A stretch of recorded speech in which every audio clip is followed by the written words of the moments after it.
Hi, this is Silas Ram from AsianCultureVulture.com. I'm with the novelist Romesh Gunesekera. He's the author of Noontide Toll. Ramesh, tell us about your book. Hi, Silas. It's my book Noontide Toll is a story or a set of stories set in Sri Lanka after the end of the war. So it's post-war Sri Lanka, and it's a book that can be read as a collection of stories or as a novel, because the stories are told by the same narrator, Vasanta.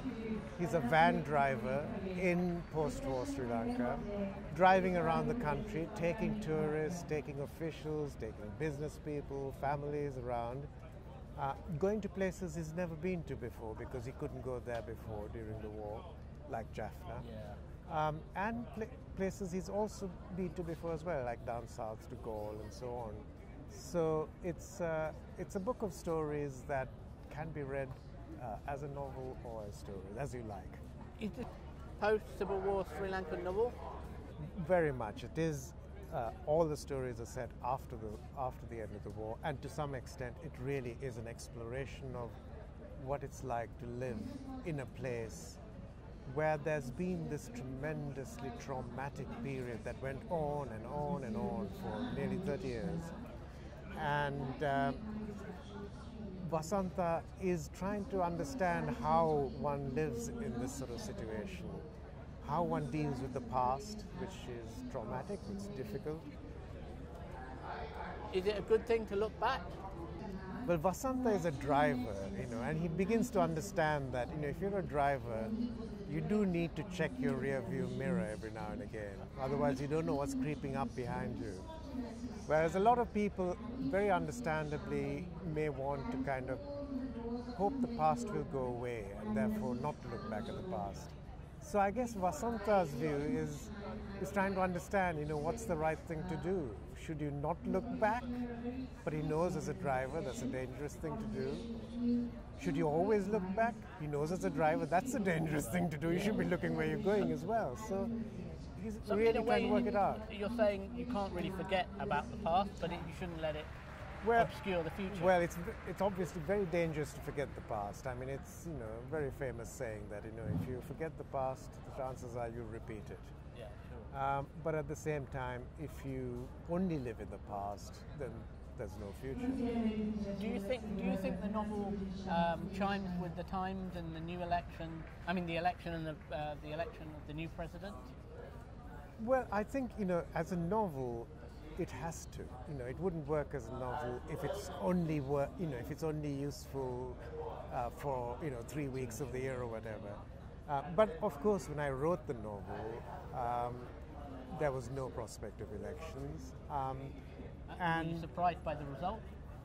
Yes, I am surprised by the result, as indeed the previous administration would have been very surprised by the results. Otherwise, they wouldn't have called the election early. Absolutely. And most surprised at all would be all the astrologers in the world, actually, because President Rajapaksa at the time had consulted his astrologer. How do you see the state of writing in English in Sri Lanka? Writing in English is really very interesting in Sri Lanka. When I first started publishing my books 20 odd years ago, my first book came out in 1990, there had been a lot of writing in English, but it was, in a sense, very contained. And there had been very few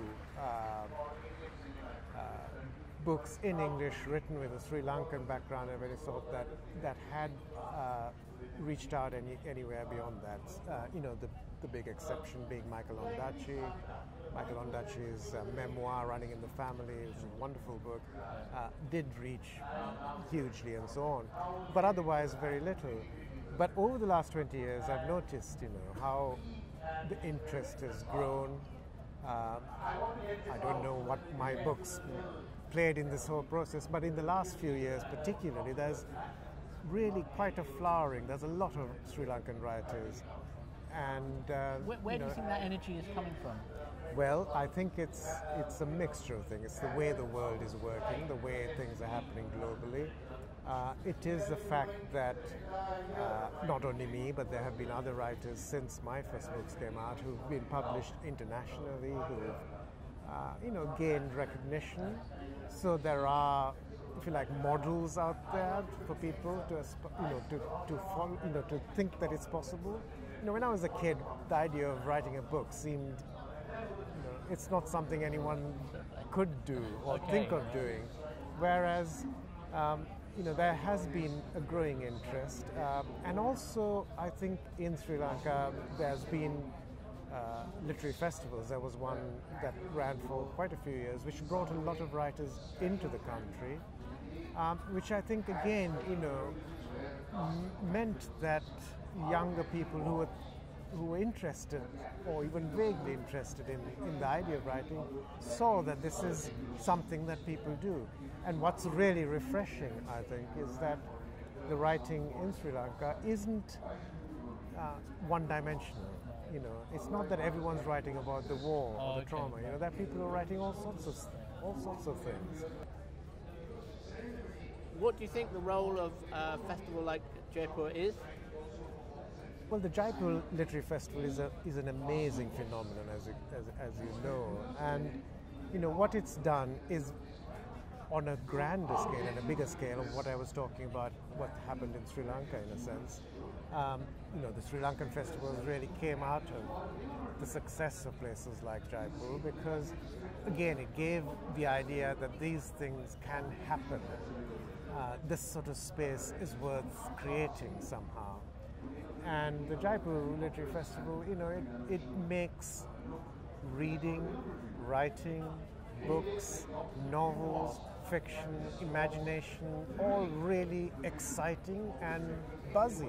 People are interested in it.